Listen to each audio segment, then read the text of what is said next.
నమస్కారం గురుగారు. శ్రీమాత్రే నమః.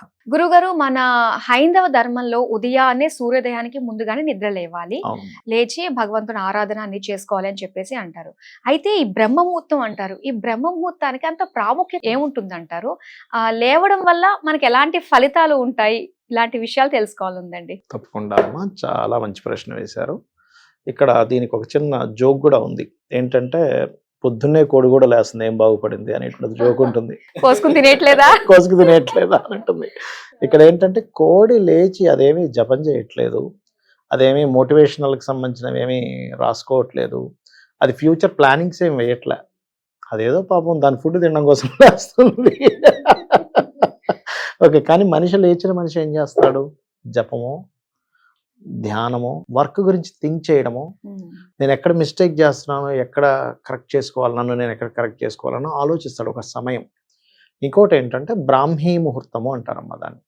ఈ బ్రాహ్మీ ముహూర్తం ఎందుకు గొప్పదండి? మొత్తం 24 గంటల్లో ఎందుకు మనం బ్రాహ్మీ ముహూర్తాన్ని ఇంత స్పెసిఫిక్గా తీసుకుంటున్నాము అంటే, మనకి భూమి మీదకి యక్షులు, గంధర్వులు, మహర్షులు, సిద్ధులు వచ్చే సమయం అనేది ఒకటి ఉంటుంది.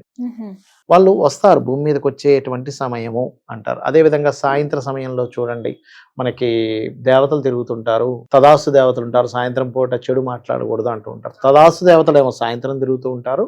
ఉదయం 4 గంటల నుంచి 5 గంటల ప్రాంతంలోనేమో వీళ్ళు భూమి మీదకి వచ్చి ఈ యొక్క నదీ స్నానాలు చేసి వెళ్తుంటారట. భూమి మీదకే రావాలి. ఇప్పుడు ఎంత మనకి యక్షులైనా, గంధర్వులైనా, అప్సరసులైనా ఎవరైనా సరే మళ్ళీ మీరు తపస్సు చేసుకోవాలంటే భూమి మీదకే రావాలి. తపోభూమి ఇది. ఓకే, అలాంటి భూమి మీదకి వాళ్ళు వచ్చే సమయంలో ఎవరైనా సరే ఒక దానికోసం తపిస్తూ జపం చేసుకుంటూనో, ఇప్పుడు ఒక పురోహితుడు ఉన్నాడు అనుకోండి అమ్మ, ఒక బ్రాహ్మణుడు ఉన్నాడు, ఆయనకి ఏదో ఒక మంత్రం గురువుల ద్వారానో తీసుకున్నారు. బ్రాహ్మణులనే కదా, ఎవరైనా ఒక గురువుల ద్వారా, అందరూ ఒకటే, ఒక మంత్రం తీసుకున్నారు. అతను ఏ వర్ణం వాళ్ళైనా కానివ్వండి, ఆ మంత్రాన్ని జపం చేస్తున్నారు. అప్పుడేంటి, ఈ దేవతా గణాలు కొన్ని ఉంటుంటాయి, ఆ సమయంలో వచ్చి సంచరిస్తుంటాయి. ఓహో, తప్పిస్తున్నాడు అనమాట, ఎనర్జీ తొందరగా కనెక్ట్ అవుతుంది. ట్యూన్ చేస్తాం. ఇప్పుడు చూడండి, ఒక రేడియో ఉంది, ఒక రేడియోలో అది ట్యూన్ చేయగానే కరెక్ట్గా వినిపిస్తుంది. అది ట్యూన్ అయ్యేటువంటి టైం అనమాట అది. అదొకటి మొట్టమొదటిగా మెయిన్ కారణం. రెండోది ఏంటంటే, మీరు 4 గంటలకు నిద్ర లేవడం మీకు అలవాటు అయింది అనుకోండి అమ్మా, మొత్తం మనకి సంవత్సరానికి ఎన్ని రోజులు? 360. ఈ 365 రోజులకి ఇంకొక 50 రోజుల దాకా మీకు పెరుగుతుంది. ఎలాగా అంటే, రోజుకి 3 గంటలు సేవ్ చేసినట్టు. మీరు 4 o'clock లేస్తే, నార్మల్గా అయితే అందరూ ఎన్ని గంటలు లేస్తారు? 7 o'clock అట్లా లేస్తారు. అంటే 4కి లేస్తే 5, 6, 7, 3 అవర్స్ మిగిలింది కదా. రోజుకి 3 అవర్స్ అంటే మంత్లీ 90 అవర్స్. 90 అవర్స్ అంటే ఎన్ని రోజులు? ఒక 4 days ఆల్మోస్ట్ దగ్గరగా ఒక 4 రోజులు అనుకోండి, అంతే కదా. 4 రోజులు నెల కంటే సంవత్సరానికి 48 రోజులు. అంటే మీకు మొత్తం మీద సంవత్సరం మీద ఎన్ని రోజులు మీకు కలిసి వస్తున్నాయి? ఇంకో 48 రోజులు ఎక్స్ట్రా వచ్చినట్టు. ఎక్స్ట్రా 48 days మీ చేతిలో ఉంటే, విజయానికి మీరు ఆ సమయాన్ని మీరు సరిగ్గా గనక వినియోగించుకోగలిగితే విజయానికి మీరు దగ్గరగా ఉంటారా, దూరంగా ఉంటారా? దగ్గరగానే ఉంటాం. రైట్. ఇంకోటి ఏంటంటే, ఆస్ట్రాలజికల్ రీజన్ ఒకటి చెప్తా, ఉదయాన్నే నిద్ర లేవడం వల్ల ఏమిటి ఫలితము అని. మీకు దాదాపుగా 4 o'clock టైం అనేటువంటిది ఏదైతే ఉందో, అది ఎగ్జాక్ట్లీగా సన్ అక్కడి నుంచి 3వ స్థానంలో ఉండే సమయం. సన్ ఈజ్ ద ఆత్మకారక ప్లానెట్. 3వ స్థానం అనేటువంటి ద డిజైర్స్ పాయింట్ అంటారు ఆస్ట్రాలజీలో. డిజైర్ మీకు రావాలి అంటే 3లో పాపగ్రహం ఉండాలి. అంటే దానికి సంకల్పం పెరగాలన్నా, మీరు చేసేటువంటి పనికి ఆ బలం పెరగాలన్నా 3లో ఒక పాపగ్రహం ఉండాలి. ఎవరికైనా మీరు జన్మజాతకం తీసుకుంటే 3వ స్థానంలో ఏదైనా పాపగ్రహం ఉందనుకోండి. పాపగ్రహాలు అంటే సన్, సాటర్న్ అంటే శని భగవానుడు, కుజుడు, రాహు, వీళ్ళంతా పాపగ్రహాలు. కేతువు కూడా కొంతవరకు అంటే ఆధ్యాత్మికమైనటువంటి యోగాన్ని ఇస్తుంది, కానీ అది కూడా కొంతవరకు దాన్ని తీసుకుంటాం. ఇవి 3లో ఉంటే మనిషి చేసే పట్టుదల, అంటే మనిషి ఏ పని చేసినా సరే పట్టుదలగా చేయడం అండ్ ధైర్యంగా చేయడం, ఇవి ఎక్కువగా ఉంటాయి. సౌమ్యగ్రహం ఉందనుకోండి, ధైర్యం రాదు మనిషికి.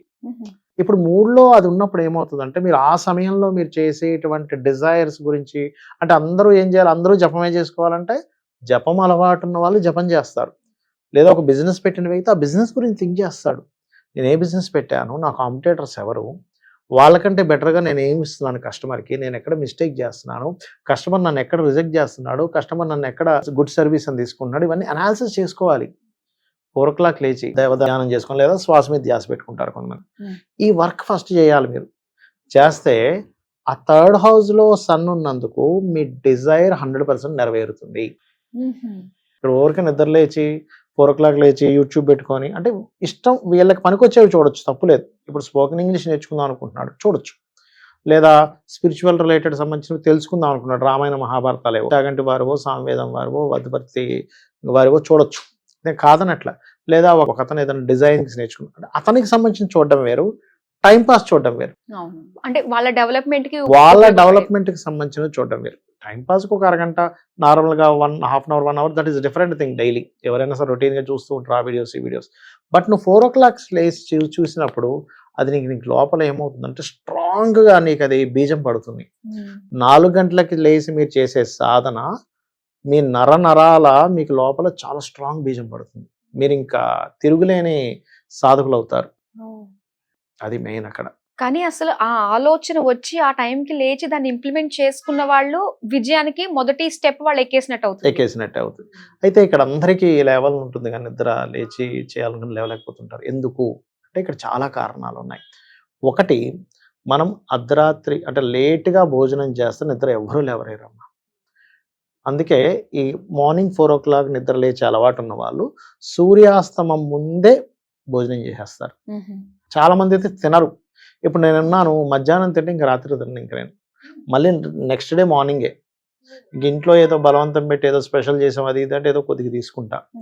కానీ నైట్ ఎప్పుడైతే మీకు ఈవినింగ్ లోపలే మీరు ఏదైనా తీసుకుంటే నిద్రపోయే సమయానికి మీకు ఏమైపోతుందంటే ఇంకా అరిగించే కార్యక్రమం మీకు ఉండదు. దానివల్ల ఒకటి ఆరోగ్యం, రెండవది ఎప్పుడైతే మీకు కొంచెం ఎర్లీగా నిద్రపోయారు, చాలా మంది చేసే మిస్టేక్ ఏంటంటే 10కో 11కో 12కో నిద్రపోతారు, 4కి లేవంటే లేకపోతే మీ బాడీ సహకరించదు. సో ఎర్లీ బెడ్ 9 o'clock కల్లా మీరు మినిమం 9 to 9:30 కల్లా నిద్రపోతే మీరు 4 o'clock ఈజీగా నిద్ర లేవగలుగుతారు. అర్థమైందమ్మా? అయితే ఇందులో పర్టికులర్గా మీరు ఏదైతే డిజైర్స్ కోసం నిద్రలేస్తున్నారో మీ లగ్న లార్డ్ నుంచి పంచమాధిపతి ఎవరు 11వ అధిపతి ఎవరో తీసుకోవాలి. పంచమాధిపతి అంటే ఇది ప్రతి ఒక్కరి జాతకం తగ్గట్టుగానే మనకి ఉంటుందమ్మా, ఉంటుంది. ఇప్పుడు మీరు ఉదాహరణకి ఒక వ్యక్తికి ఎవరికైనా బ్లడ్ తగ్గింది, వాళ్ళ బ్లడ్ గ్రూప్ ఎక్కిస్తాం కానీ ఏది పడితే అది ఎక్కించంగా, సింపుల్ కదా. అట్లా వాళ్ళకి 5th and 11th లార్డ్స్ ఎవరు తీసుకొని ఆ అధిష్టాన దేవతలు అంటే ఉదాహరణకి సన్ అనుకోండి సూర్య ఆరాధన, మూన్ గౌరీ ఆరాధన, మార్స్ అయితే స్కందుడు ఆరాధన, బుధుడైతే విష్ణు, గురువు అయితే దత్తాత్రేయుడు ఆరాధన, శుక్రుడైతే అమ్మవారి ఆరాధన, రాహు అయితే దుర్గా ఆరాధన, కేతు అయితే గణపతి ఆరాధన, శని అయితే శివ ఆరాధన. ఇట్లా ఎవరైతే పంచమ లాభాధిపతులు అవుతారో వాళ్ళకి సంబంధించి చేస్తే డిజైర్ ఫుల్ఫిల్మెంట్ అవుతుంది. ఓం నమ శివాయ చేసుకోవచ్చు, లేకపోతే ఓం నమో నారాయణాయ చేసుకోవచ్చు. కానీ ఇది కొంచెం సేపు చేసి మీ పర్టికులర్గా ఏ రంగాల్లో ఉన్నారో దానికి సంబంధించి చాలా స్పష్టంగా రాయండి. మీ బలహీనతలు ఏమిటి, మీ బలాలు ఏమిటి, అసలు మీరు ఏ రంగాల్లో ఉన్నారు, ఆ రంగాల్లో మీరు ఎక్కడ డౌన్గా ఉన్నారు, ఎందుకు ఇది అవ్వాలి, అది మీరు కనుక థింక్ చేయగలిగితే 100% సక్సెస్ అవుతారు.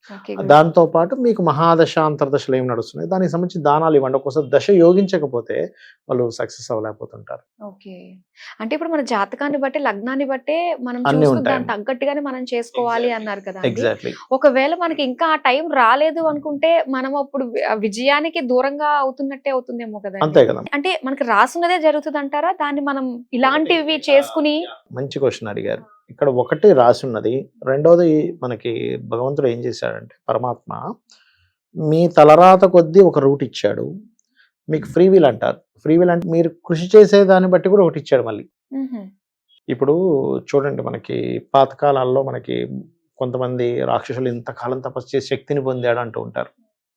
శక్తిని పొంది వాడు మొత్తం ముల్లోకాలని కైవసం చేసేసుకున్నాడు. ఈ ఇంద్రులందరూ వెళ్ళి మళ్ళీ అయ్యా వాడు తపస్సు చేసి అంత ఇది చేశారు, మమ్మల్ని అందరిని ఇబ్బంది పెడుతుంటే మళ్ళీ పరమాత్మ వచ్చి చేస్తాడు. అంటే ఏమిటి, మీ అంతట మీరు సాధన చేసుకొని పొందేది ఒకటి ఉంది, మీ తలరాత ఒకటి ఉంది. రెండు ఉన్నాయి. తలరాత ఈజ్ కర్మ, సాధన కూడా ఒకటి ఇచ్చాడు. అంటే నువ్వు ఎలా పడితే అలా అయిందని నువ్వేమీ ఏడ్చుకుంటూ కూర్చోకర్లేదు. నీకు సాధనా మార్గం కూడా ఒకటి ఇచ్చాడు, నీకు డిజైర్ ఫ్రీ వీల్ కూడా ఇచ్చాడు. ఆ ఫ్రీ వీల్ ద్వారా నువ్వు సాధన చేసుకుని కూడా నువ్వు వెళ్ళొచ్చు, నీ తలరాతను నువ్వు మార్చుకోవచ్చు అని కూడా చెప్తుంది శాస్త్రం. ఓకే, అది నీకు అలాగే అయితే ఇంకా ఇంకేముందమ్మా చెప్పండి. కాకపోతే కొన్ని బలమైన కర్మలు ఉంటాయి. అంటే అలాగా పాస్ట్ లైఫ్లో మంచి భార్య వచ్చినా ఇబ్బంది పెట్టాడు, ఈ జన్మలో ఒక చంద్రముఖి అక్కడ ఖచ్చితంగా రావాల్సింది, అందులో డౌట్ లేదు. అలాగే అమ్మాయి ఇబ్బంది పెట్టింది అబ్బాయిని, కొంచెం సాడిస్ట్గా ఉండేటువంటి వ్యక్తి వస్తాడు, తప్పదు. ఇంకా అది కొన్ని కొన్ని ఉంటాయి బాగా, అంటే మంచి జాబ్ వచ్చినా కూడా బాస్ దగ్గర వర్క్ చేయకుండా ఉంటే ఈ జన్మలో ఇబ్బంది పడేటువంటి జాబ్స్ చేస్తూ ఉంటాడు. అప్పుడు శరణాగతి, భగవంతుడిని ఏదో పాపం చేసి ఉంటాను పూర్వజన్మల్లో, నన్ను క్షమించి స్వామి ఇక్కడి నుంచి ఇలా ఉండనని చేసుకుంటూ మనసులో బాధపడుతూ దానికి సంబంధించిన లలిత సహస్రనామాల్లో ఒక్కొక్క నామం చేసుకుంటూ ఉంటాయి. ఉదాహరణకి జాబ్ లేదు, ఓం శ్రీమాత శ్రీ మహారాజ్ని శ్రీమత్ సింహాసనేశ్వరి నమః నామం, లేదా ఓం మాణిక్య మకుటాకార జానుద్వై విరాజితాయే నమః. ఖచ్చితంగా మీకు ఆ పాపం దగ్ధం అవుతుంది. చాలా చక్కగా తెలియజేశారు గురువు గారు. సో ప్రతి దానికి ఒక సొల్యూషన్ ఉంటుంది. ఉంటుందమ్మా, 100% ఉంటుంది. ఉంటుంది. నాది నా కర్మ ఇంతే, నాకు ఇంతకంటే బాగుపడేది ఏమీ లేదు అని అనుకోవడానికి ఛాన్స్ లేదు. కృషి చేస్తే ఖచ్చితంగా సక్సెస్ సొంతం ఉంటుంది చేసుకోవచ్చు. ఉంటుంది అలా 100% దైవారాధన ఏ విధంగా మనకు ఉపయోగపడుతుందనే విషయాలు చాలా చక్కగా తెలియజేసినందుకు ధన్యవాదాలు. శ్రీమాత్రే నమః.